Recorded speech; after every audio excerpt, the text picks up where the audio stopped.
시청자 여러분 안녕하십니까? 8월 8일 화요일 RK9 뉴스입니다. 북한이 ICBM에 탑재하는 소형 핵탄두 제조에 성공했다는 새로운 평가가 나오자 도널드 트럼프 대통령은 극히 이례적으로 세계가 본 적이 없는 화염과 분노에 직면할 것이라고 강력히 경고했습니다. 트럼프 대통령은 북한이 미 본토를 핵 공격할 수 있는 핵미사일에 근접했다는 자체 평가에 따라 군사 대응까지 강력히 경고하고 나선 것으로 해석되고 있습니다. 첫 소식 워싱턴에서 한면택 특파원이 보도합니다. 도널드 트럼프 대통령이 핵미사일 레드라인에 근접하고 있는 북한 김정은 정권에게 유례 없이 강경한 톤으로 최후 통첩성 경고장을 보냈습니다. 북한이 미 본토를 타격하는 ICBM에 탑재할 수 있는 소형 핵탄두를 개발했다는 미 정보당국의 자체 평가가 나오자 군사 대응까지 강력 경고한 것으로 보입니다. 여름 휴가 중인 도널드 트럼프 대통령은 작심한 듯 트위터가 아닌 언론 카메라에 대고 북한은 더 이상 미국을 위협하지 않는 게 최선일 것이라며 그들은 세계가 본 적 없는 화형과 분노에 직면할 것이라고 두 번이나 반복하며 경고했습니다. 트럼프 대통령의 강력한 경고는 핵미사일 레드라인에 근접하고 있는 북한 김정은 정권에게 최후 통첩과도 같은 이례적인 경고를 보낸 것이라고 CNN 방송은 해석했습니다. 트럼프 대통령이 세계가 본 적 없는 화염과 분노에 직면할 것이라고 강력 경고한 것은 선제 타격과 같은 군사공격, 한반도 전쟁 불사까지 시사한 것으로 미 언론들은 관측하고 있습니다. 트럼프 대통령의 이례적인 대북 경고장은 북한이 ICBM에 탑재할 수 있는 소형 핵탄두 개발에 성공한 것으로 결론지었다는 미 국방정보국 DIA의 7월 28일자 비밀 분석 보고서가 워싱턴 포스트의 보도로 확인된 데 맞춰 나왔습니다. 미 정보당국의 새 평가는 북한이 미 본토를 핵공격할 수 있는 핵미사일의 3대 요소 중에서 ICBM과 소형 핵탄두 등 두 가지를 완료하고 마지막 하나인 대기권 재진입 후 유도와 통제를 유지하는 기술만 남겨두고 있음을 의미하고 있습니다. 미 국방정보국은 이어 북한 김정은 정권이 대기권 재진입 기술까지 입증해 핵탄두를 탑재한 ICBM으로 미 전역을 핵공격할 수 있는 시기가 내년인 2018년 하반기로 앞당겨졌다고 결론 내리고 있습니다. 트럼프 대통령의 최후 통첩성 경고에 따라 워싱턴에서는 북한 핵미사일 시설에 대한 선제 타격, 나아가 한반도 전쟁 불사 등 군사 옵션들이 다시 거론되고 있으며 전술 핵무기의 한반도 재배치, 전격적인 다자 협상 착수 등 광범위한 대안들도 제기되고 있습니다. 지금까지 워싱턴에서 RKTV 뉴스 한면택입니다. 피난처 도시들에 대해 도널드 트럼프 행정부가 연방기금 삭감을 천명하자 지방정부들은 잇따라 소송으로 맞불을 놓고 있습니다.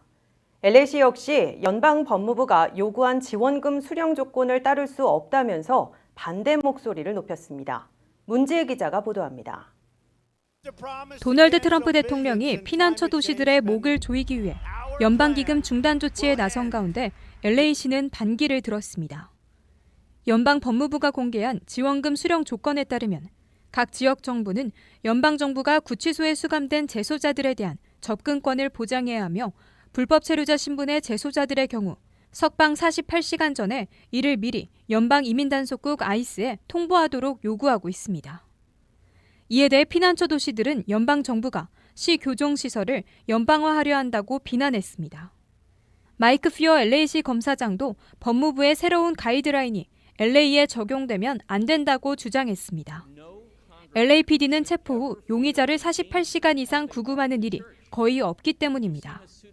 캘리포니아주 교도소나 LA 카운티 교도소와 달리 LA시의 구치소는 유죄 확정 전에만 재소자를 관리하고 있습니다. 피어 검사장은 법무부의 매뉴얼이 혼란스럽고 불분명하다면서 오는 11일까지 명확한 기준을 제시하지 않으면 소송도 마다하지 않을 것이라고 강조했습니다. 또 정부에 의한 부당한 수색, 체포, 압수로부터 국민 기본권을 보호해야 한다는 수정헌법 4조를 위반하는 것이라고 덧붙였습니다. LA시는 올 회계연도에 155만 달러의 연방 지원금을 받았습니다. 한편 제프 세션스 법무장관은 피난처 도시들이 범죄를 저지른 불법 이민자들을 보호하면서 국가안보에 위협이 되고 있다는 논리를 폈습니다. 이어 연방기금 삭감은 불법 이민에 대항하기 위한 필수 요소라고 밝혔습니다. RKTV 뉴스 문지혜입니다.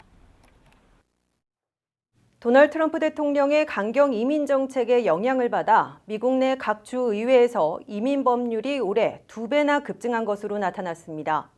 올해 들어 6개월간 47개 주에서 133개 이민 법률이 제정된 가운데 친이민과 반이민 법률이 뒤섞여 있으며 이민자 피난처 관련 법률이 가장 많은 것으로 집계됐습니다. 관련 내용 김태국 기자가 보도합니다. 트럼프 행정부 들어 연방 이민 단속에 동참하고 나선 지역 사법 당국들이 크게 늘고 있어 이민 사회의 불안감이 가중되고 있습니다. 미국 내 이민 단속을 전담하고 있는 ICE는 최근 텍사스에만 18군데의 지역 사법 당국이 287G 프로그램에 참여하기로 합의하고 이민 단속에 착수했다고 발표했습니다. 이로써 트럼프 행정부의 연방 이민 단속에 동참하고 있는 지역 사법 당국은 모두 60곳으로 늘어났습니다. 이는 오바마 행정부 시절보다 2배나 급증한 것입니다.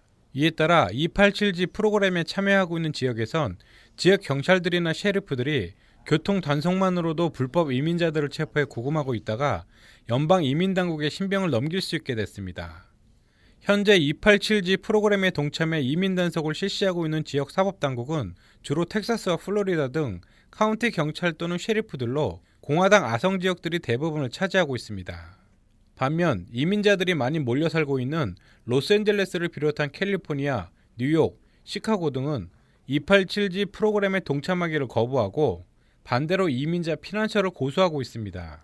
한편 287G 프로그램으로 지역 사법당국이 이민 단속에 나서면 스피드 티켓을 발부하는 교통 단속만으로도 서류 미비자들을 체포해 구금하고 있다가 연방 당국의 신병을 넘겨 추방시키게 만들 위험이 매우 높아지게 됩니다.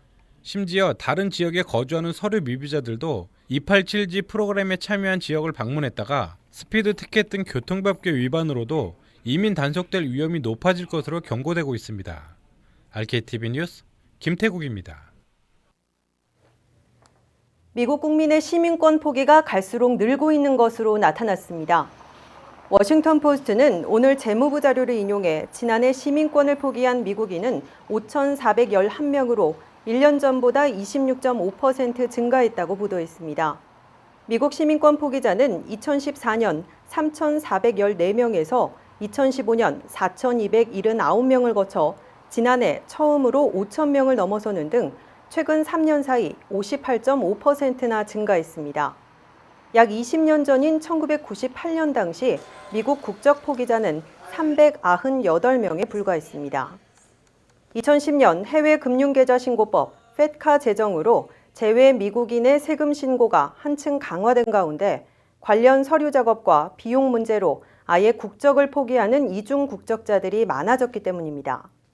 템플대학의 피터 스피로 법학 교수는 해외금융계좌신고법은 재외 미국인에게 더러운 단어라며 신고할 서류가 너무 많아 고액의 회계사를 고용해야 할 정도라고 말했습니다.